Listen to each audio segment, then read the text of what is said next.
कुरुइव भावाश्चिदिचिता शमं वान्ति द्रव्ये वैजनिलशन्तोऽन्तर्हिता जगत्साक्षी मार्गं प्रकटन् परो भानुरिवयो महावीर स्वामी नयन पथिगामी भवतु में। बोलिए अनंतानंत सिद्ध परमेष्टि भगवान की, जतारा के मूल नायक पार्श्वनाथ भगवान की, परम पूज आचार्य भगवान विशुद्ध सागर जी महाराज की, परम पूज मुनि श्री सुप्रभ सागर जी महाराज की, परम पूज मुनि श्री प्रणत सागर जी महाराज की जय। जिनेंद्र बंधुओं, आप और हम सभी आज एकत्रित हुए हैं सम्यक समाधान का वह कार्यक्रम जो बहुत ही लोकप्रिय है। इसके लोकप्रिय होने का कारण यह है कि परम पूज मुनि श्री सुप्रभ सागर जी महाराज बड़े ही सरलता पूर्वक देते हैं भक्तों के मन में उठने वाले सभी समीचीन विकल्पों का सम्यक समाधान। अगर आपके मन में भी कोई विकल्प उठता है, चाहे वह लौकिक हो या धार्मिक, आप अपना विकल्प भेज सकते हैं। हम मुनिश्री के द्वारा आपके समीचीन विकल्प का सम्यक समाधान आपको जरूर दिलाएंगे। ज़्यादा विलम्ब ना करते हुए परम पूज्य मुनिश्री प्रणत सागर जी महाराज के चरणों में निवेदन करते हैं और इस कार्यक्रम को आगे गति बढ़ाने के लिए बारंबार नमोस्तु करते हैं। नमोस्तु भगवान, नमोस्तु भगवान, नमोस्तु भगवान। ओम नमः सिद्धेभ्यः। राजीमतीया प्रविहाय मोक्षे सिद्धिं चकारा पुनिरागमाय सर्वेषु जीवेषु दया दधान तं नेमिनाथं प्रणमामि भक्त्या तं नेमिनाथं प्रणमामि भक्त्या। पंच परमेष्टि भगवान की, परम पूज्य आचार्य भगवंत गुरुवर विशुद्ध सागर जी मुनि महाराज की, परम पूज्य मुनि श्री सुप्रभ सागर जी महाराज की। विकल्पों से भरा जीवन दुख का कारण है तो निर्विकल्पता का जीवन सुख का कारण है। लेकिन आवश्यकता उन दुखों से निकलने की है तो सबसे पहले कुछ नहीं करना, बस अपने मन में जो विकल्प हैं उन विकल्पों को समीचीनता प्रदान करने की आवश्यकता है, क्योंकि समीचीन विकल्प निर्विकल्पता का मार्ग प्रदान कराने वाले हैं। और यदि उन समीचीन विकल्पों का सम्यक समाधान हमें जब गुरु से प्राप्त हो जाता है तो निश्चित ही वह हमारे कल्याण का मार्ग खोल देता है। ऐसे आत्मकल्याण की प्राप्ति का एकमात्र कार्यकारी उपाय वह समीचीन विकल्पों का सम्यक समाधान, जो कि हम सभी प्रतिदिन आगम के परिप्रेक्ष्य में परम पूज्य मुनि श्री सुप्रभ सागर जी महाराज के मुखारबिंद से प्राप्त कर रहे हैं। प्रारंभ करते हैं आज का सम्यक समाधान। और आज के पहले विकल्प के लिए संस्कारधानी जबलपुर मध्य प्रदेश से कमल कुमार जैन परम पूज्य मुनि श्री के श्री चरणों में बारंबार नमोस्तु निवेदित करते हुए अपना समीचीन विकल्प रख रहे हैं कि महाराज जी विधान क्यों करते हैं, हमारे समीचीन विकल्प का सम्यक समाधान करने की अनुकंपा करें। नमोस्तु महाराज जी, नमोस्तु। ओम नमः सिद्धम। परम पूज्य आचार्य भगवत गुरुवर विशुद्ध सागर जी महाराज की, परम पूज्य मुनि श्री सुप्रभ सागर जी महाराज की। जिनेंद्र भगवान की पूजा के अनेक प्रकार आचार्य भगवंतों ने बताए और उन अनेक प्रकार के पूजन में जो प्रतिदिन किए जाते हैं उसे अर्चना पूजन कहा जाता है। और जो कुछ विशेष अवसर, त्यौहार या कुछ पर्वों के दिन जो विशेष मांडना मनाकर जो पूजन किया जाता है उस पूजन को ही विधान पूजना, ऐसा व्याख्यान या शब्द का प्रयोग आचार्यों ने प्रदान किया। इसलिए ये विशेष रूप से समझने की आवश्यकता है, जो प्रतिदिन भगवान की पूजन की जा रही है वह अर्चना है और विशेष रूप से कुछ औचित्य प्राप्त करके मांडना आदि बनाकर जो भगवान की पूजन की जाती है, उस भगवान के पूजन को ही विधान कहा गया है। और ये विधान भगवान के लिए नहीं किया जाता, जैसे सिद्ध चक्र विधान है तो सिद्धों के लिए नहीं किया जाता, अरहत चक्र विधान है तो अरहंतों के लिए नहीं किया जाता, अपितु वास्तविकता उसके पीछे स्वयं के कर्मों के विधान को बदलने के लिए ही ये भगवान का विधान किया जाता। ये एक प्रकार का पूजन करने का प्रकार बताया गया है, पूजन पद्धति कही गई है, क्योंकि विशेष दिनों में ही विशेष औचित्य को प्राप्त करने के निमित्त से ही इन पूजन पाठ की पद्धति को आचार्य भगवंतों ने बताया। जैसे कि लघु, मध्यम और उत्कृष्ट इस प्रकार से भी पूजन की जाती है। समय की अनुकूलता, जीवों के भाव, परिणाम, परिणति आदि आदि को देखते हुए उस विषय में बहुत व्यवस्थित श्रावकों के उत्कृष्ट भावों को दिलाने के लिए या श्रावकों को कर्मों के निर्जरा प्राप्त कराने के लिए ये एक उत्कृष्ट साधन रूप विधान बताया गया है, जो कि भले ही भगवान अरहंत सिद्ध पांचों परमेष्ठी वही हुआ करते हैं, पर फिर भी उन पांचों परमेष्ठी के निमित्त से जो विशेष आराधना, विशेष मांडना आदि मनाते हुए करने के परंपरा प्रारंभ की गई है, उसको ही आगम में विधान कहा गया। और ये अनेक प्रकार के जो भी विधान होते हैं, चाहे पंच परमेष्ठी विधान हो या जितने जितने विधान हैं, शांति विधान से लेके बहुत बड़े बड़े याग मंडल तक के विधानों को परिपूर्ण रूप से इसलिए समझना होगा कि जीव को अपने कर्मों की जो विचित्रता है, कर्मों का जो विधान है, उस कर्मों के विधान को बदलने के लिए भगवान का पंच परमेष्ठी आदि आदि का विधान करने का प्रयोजन आगम में बताया गया है। किंचित भी किसी भी प्रकार से आपकी विधान पूजन करने से भगवान को लाभ नहीं हो रहा है। अरहंत सिद्ध या पांचों परमेष्ठी जो है वे तो अपनी साधना में लीन है, उनके लिए विधान नहीं किया जाता, ना कि किसी दूसरे सिद्धि रिद्धि के लिए। अपितु अगर विधान किया जाता है, उसके पीछे का आगम का रहस्य अगर कुछ है तो वह परिपूर्ण रूप से जीवों के अपने जो अनादि काल से कर्मों का आश्रय बंध उन जीवों ने किया है, उस कर्मों के आश्रय बंध को ठीक करने के लिए, उस कर्मों के आश्रय बंध से जो कर्मों की सत्ता, कर्मों का विधान, कर्मों का जो लेखा जोखा चल रहा है, उस कर्मों के लेखा जोखे को, उस विधान को बदलने के लिए, पुण्य की वृद्धि करने के लिए, पापों की क्षपणा करने के लिए, जीवन में मंगल, जीवन में सुख, शांति आदि आदि अनेक सारे औचित्यों को लेकर ही उस विधान का विधान आगम में लिखा है। जो भी विधान का विधान लिखा है वह जीवों के विधान को यानी कर्मों के विधान को बदलने के लिए सिद्ध चक्र आदि विधान का विधान यानी व्याख्यान आगम ग्रंथों में लिखा है। वह मात्र और मात्र कर्मों के निर्जरा करते हुए अचिंत्य पुण्य की प्राप्ति के साथ पाप की क्षपणा करने के लिए निमित्त बने, इस अभिप्राय से ही विधान किया जाता है। यही आपके लिए सम्यक समाधान। सुदर्शन गुलालकरी अमरावती महाराष्ट्र से परम पूज्य मुनिश्री के श्री चरणों में बारंबार नमोस्तु निवेदित करते हुए कह रहे हैं कि महाराज जी, इस भागदौड़ वाली जिंदगी में स्वयं को प्रसन्न चित्त कैसे बनाए रखें, हमारे समीचीन विकल्प का सम्यक समाधान प्रदान करते हुए हमारा मार्गदर्शन करने की अनुकंपा करें। नमोस्तु महाराज जी, नमोस्तु। वर्तमान के भागदौड़ के और आपाधापी के जीवन में व्यक्ति मात्र एक मशीन की भांति दौड़ रहा है, भाग रहा है, पर उसके पास वास्तव में सुख शांति नहीं। उसके पीछे का कारण जीव ने आज तक अपने स्वयं के जीवन का रहस्य ही नहीं समझा। जो ये दुर्लभ मनुष्य पर्याय मिली है या जो भी उसे देवशास्त्र गुरु निमित्त मिले हैं या जो भी साधन मिले हैं, उन साधनों की दुर्लभता, जो पुण्य से उसे ये प्राप्त हुआ है, उसका उसके पास किंचित भी बोध नहीं।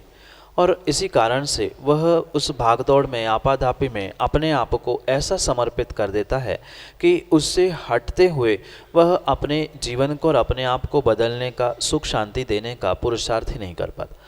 इसलिए ये बहुत ही अनिवार्य निमित्तों को और साधनों को जो प्राप्त करने की आवश्यकता है और उसका बोध करने की आवश्यकता है, तभी जाकर एक जीव इस भागदौड़ की ज़िंदगी में कुछ अंशों में शांति को या अपने मन को प्रसन्न करने का पुरुषार्थ करे।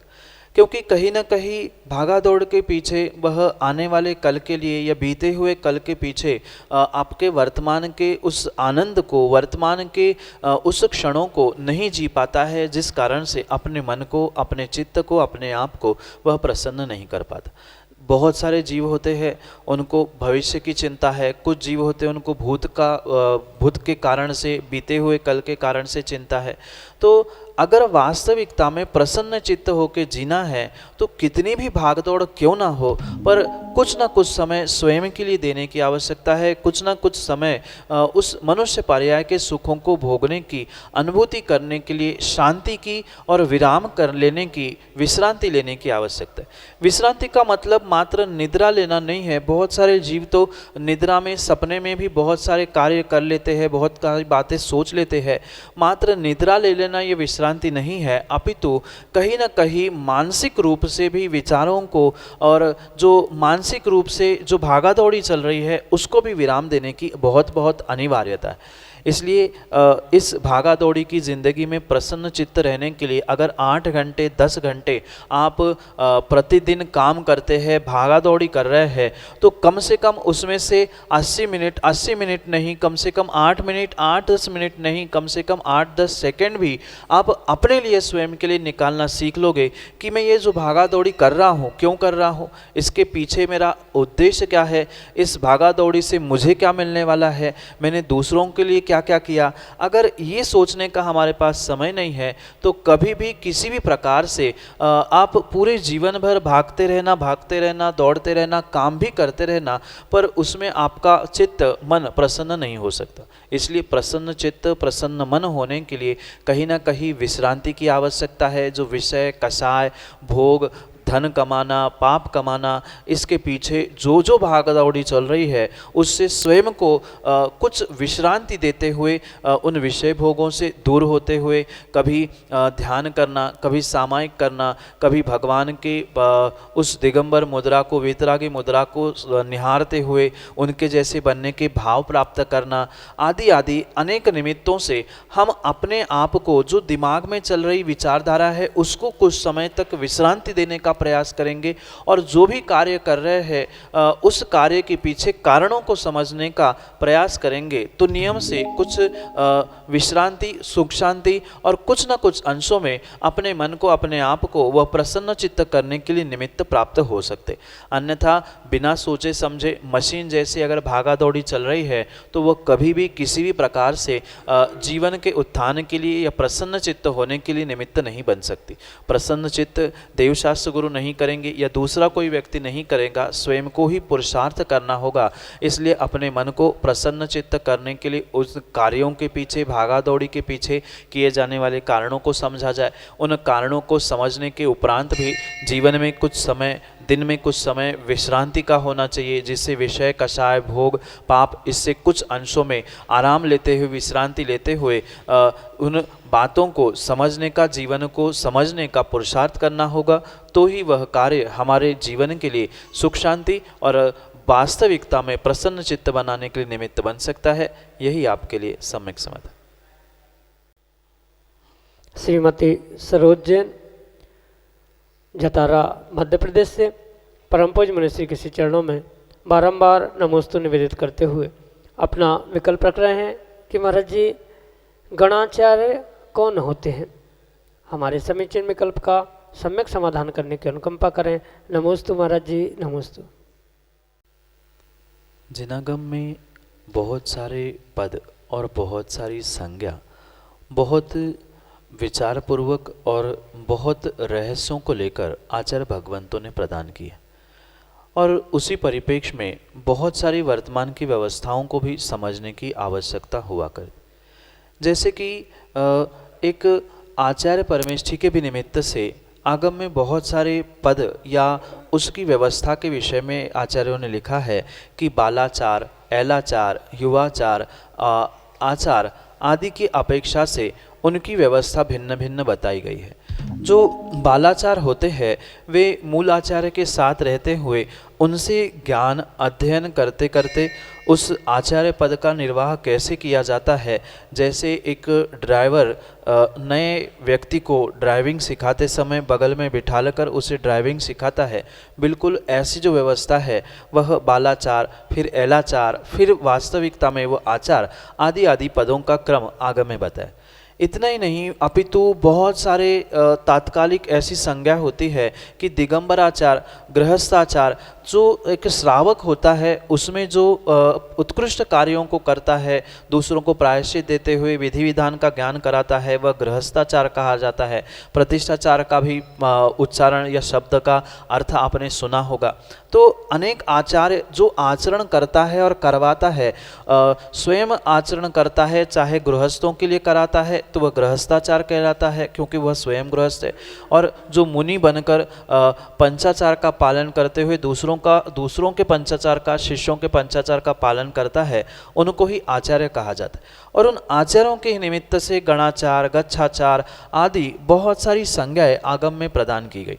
प्रवचन सार ग्रंथ में आचार्य भगवंत कहते हैं जो 3 साधुओं का समूह होता है उसे गण कहा जाता है, और उसके ऊपर जो होता है यानी 3 से अधिक साधुओं का, मुनियों का अगर समूह है तो वह गच्छ कहा जाता है। तो जब उन 3 शिष्यों का या 3 शिष्यों के जो आचार्य है उनको संज्ञा देते हुए गणाचार्य संज्ञा दी गई। उससे अधिक अगर आचार्यों के गुरु है तो उनको सूरी गच्छाचार, ऐसे अनेक शब्दों का प्रयोग आगम ग्रंथों में, जो कि हमारे पूर्वाचार्यों ने बहुत विस्तार से उसका व्याख्यान किया गया है, उसमें बहुत अच्छे से इसका व्याख्यान किया। पुनः समझना, 3 शिष्यों तक गण कहा जाता है या 3 मुनियों के समूह को गण कहा जाता है, उसके ऊपर गच्छ ये संज्ञा प्रदान की जाती है। तो इसका प्रमाण आगम में प्रवचन सार जी में आपको देखने में मिल जाएगा। और वहीं से ही वह गणाचार्य शब्द, क्योंकि जो 3 आचार्यों का गण है और उनसे जो श्रेष्ठ है ऐसे उन गणाचार, गणधराचार, गणी आदि आदि अनेक आगम शब्दों का बोध ना होने के कारण से वर्तमान में जीव बहुत सारे शब्दों को लेकर उद्वेलित या भ्रमित होता है। जो वास्तविकता में गणेश शब्द भी आया है, वह गणेश का अर्थ गणधर भगवान को आचार्य भगवंतों ने गणेश कहा है। जो सभी यतियों, मुनियों, ऋषियों के जो अधिपति है, ऐसे गण के जो अधिकारी होते हैं उनको गण के ईश ऐसे गणेश कहा जाता है। वही गणधर होते हैं, वही गणेश होते हैं। तो वही गण को धारण करने वाले जैसे है, ऐसे 3 मुनियों के, 3 आचार्यों के समूह को धारण करने वाले गणाचार, और उससे आगे अगर वह आचार्यों की परंपरा या आचार्य शिष्य बनते हैं तो उनको गच्छाचार ऐसा भी उपाधि रूप, पदवी रूप प्रदान किया हुआ। ये आगम की व्यवस्था को आगम ग्रंथों से और आचार्यों के अभिप्रायों से समझने की आवश्यकता है। यही आपके लिए सम्यक समाधान। अगले समीचीन विकल्प के लिए संतोष कुमार जैन, जतारा, मध्य प्रदेश से हमारे सामने। हमारा प्रश्न ये है कि महाराज जी, गति बंद होने के बाद पुरुषार्थ से क्या गति बदली जाती है, या दूसरे आयु कर्म होने के बाद उसका अपकर्षण हो सकता है क्या? सम्यक समाधान की देने की पाकर। नमस्ते महाराज जी, नमस्ते नमस्ते। संतोष जी, एक दिन पहले भी मैंने इस विषय को आपको समझाने का प्रयास किया था। गति कर्म उत्तर प्रकृति होने से उस गति नाम कर्म में ही मात्र उत्कर्षण अपकर्षण हुआ करता है, पर जो आयु कर्म है वह मूल प्रकृति होने से उसमें बदलाव नहीं होता है। और इन दोनों परिस्थिति में या दोनों कर्मों के निमित्त से मुख्यता से यही अंतर को समझना होगा। जिसमें उत्कर्षण अपकर्षण होने की संभावना होती है वह गति नाम कर्म होता है, वह चार ही प्रकार के हैं। और वैसा ही जिसमें कोई अपकर्षण उत्कर्षण संक्रमण बदलाव नहीं होता है वह आयु कर्म हुआ करता। जैसे कि उस श्रेणी के विषय में दृष्टांत आता है कि उस जीव ने नरक आयु को प्राप्त किया और नरक आयु का ही संक्रमण किया। ये मात्र कहने का विषय है। वास्तविकता में जो बोली चाली की यह सामान्य भाषा होती है उसमें किसी भी प्रकार का सिद्धांत नहीं होता। पर अगर रहस्य को समझे और आगम को समझे तो आगम के परिप्रेक्ष्य में जो संक्रमण हुआ है, जो उन्होंने 7वें नरक को प्राप्त करने के बाद 7वें नरक की उत्कृष्ट गति को प्राप्त किया था, ना कि आयु को प्राप्त किया। मात्र नरक आयु और वह 7वें नरक की गति को प्राप्त किया था। जो वहाँ पर संक्रमण उत्कर्षण अपकर्षण जो भी हुआ वह परिपूर्ण रूप से उस नरक गति यानी 7वें नरक की जो गति उत्कृष्ट स्थिति रूप बांधी गई थी उसका संक्रमण होते हुए, उसमें बदलाव होते हुए, उसका पुरुषार्थ करते हुए, उसको कम करते हुए उस नरक गति को कम किया, ना कि नरक आयु को बदला है। पुनः पुनः समझना, नरक आयु नहीं बदली थी, नरक आयु तो उन्हें भोगनी ही पड़ी। अगर उसमें बदलाव होता तो 10,000 सम्यक प्राप्त करने से या पुरुषार्थ करने से 33 सागर को अगर 10,000 वर्ष में कर सकते हैं या पहले नरक तक कर सकते हैं तो और थोड़ा सा पुरुषार्थ करते तो नरक को भी बदल सकते थे। पर नरक आयु बंध चुकी थी, जो आयु बंधती है वह आयु में बदलाव नहीं होता है। और यही मुख्यता से अंतर होने से उन दोनों में ये विशेष अंतर समझना होगा। जिसमें बदलाव होता है, परिणमन होता है, वह गति नाम कर्म है, और जिसमें बदलाव नहीं होता है वह आयु कर्म है। इसलिए इन दोनों की विशेषता से ही उसका अंतर और उन दोनों के परिणमन को समझने की बहुत बहुत आवश्यकता अनिवार्यता है। इस प्रकार से शायद आपको आज संतुष्टिजनक उत्तर मिल गया होगा। यही आपके लिए सम्यक समाधान। हरिश्चंद्र जैन, जतारा, मध्य प्रदेश से अगले समीचीन विकल्प के लिए हमारे सामने। अकर्तावादी दर्शन है। जैसे कहा है, होता स्वयं जगत परिणाम, मैं जग का करता क्या क्या। तो इस संदर्भ में मेरा प्रश्न है कि आशीर्वाद और श्राप से जीवन में क्या प्रभाव पड़ता है? कृपया उचित समाधान करने की कृपा करें। नमस्ते महाराज। ये परम सत्य है, होता स्वयं जगत परिणाम, मैं करता पर का क्या काम। पर इसको परिपूर्ण रूप से दादा अनेकांत से समझने की आवश्यकता है। जितना जैन दर्शन का मूल सिद्धांत अकर्तावाद का है उतना ही मूल सिद्धांत अनेकांत का भी है।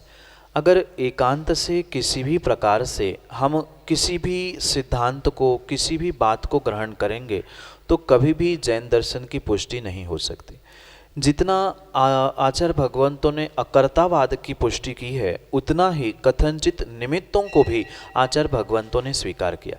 जब अकर्तावाद कहा गया है वहाँ उपादान को समझना होगा, और जहाँ एक द्रव्य दूसरे द्रव्य को प्रभावित करते हुए देखने में आता है वहाँ पर निमित्त दृष्टि से उसकी अपेक्षा को समझना होगा।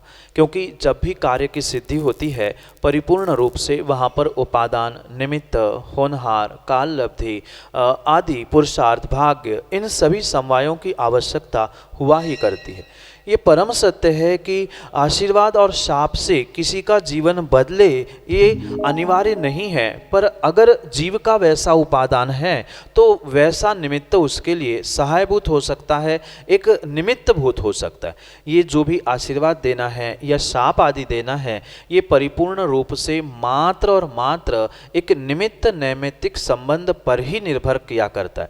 अगर उस जीव का उपादान निर्मल नहीं है तो लाखों बार, करोड़ों बार भी कोई आशीर्वाद दे तो उसके दिन बदलने वाले नहीं हैं। और अगर जीव का तीव्र तीव्र पुण्य का उदय चल रहा है, उसका उपादान उस निमित्त से प्रभावित होने का नहीं है, तो वो ना उसके लिए निमित्त है, ना उसके लिए नैमित्तिक बनते हुए, ना उसके लिए वो शाप देने के लिए या शाप ग्रहण करने के लिए निमित्त बन सकता है। इसलिए ये चाहे शाप हो, गाली हो, आशीर्वाद हो, अच्छाई बुराई करने वाले ये कोई भी कार्य क्यों ना हो, ये परिपूर्ण रूप से जीव के स्वयं के उपादान पर ही निर्भर करता है कि उसके लिए वह कर्ता रूप निमित्त बन रहा है कि नहीं बन रहा है।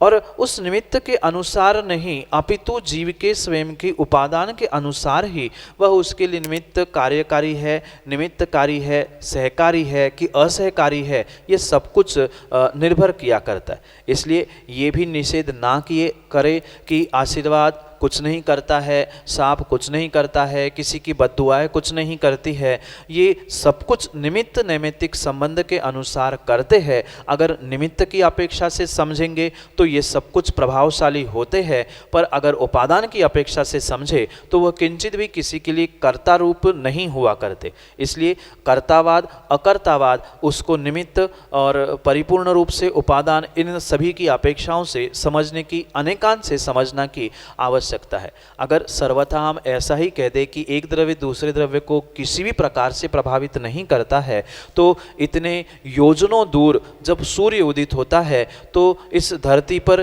तालाब में वह कमल क्यों खिलता है? शाम को जैसे ही सूर्य के चंद्रमा की कलाएं घटती बढ़ती है तो समुद्र में ज्वार भाटे क्यों आते हैं? तो ये कहीं ना कहीं निमित्त नैमित्तिक संबंध हुआ करते हैं। तो निमित्त की अपेक्षा से ये परम परम सत्य है कि वह निमित्त होने के कारण से नैमित्तिक को प्रभावित करता है। ऐसे ही ये आशीर्वाद, शाप आदि भी जीवों के लिए प्रभावित तभी करता है जब उसका उस जीव के साथ निमित्त नैमित्तिक संबंध हुआ करता है। सभी का आशीर्वाद सभी के लिए फलीभूत नहीं होता, कुछ ही निमित्त होते हैं जो नैमित्तिक को प्रभावित करते हैं।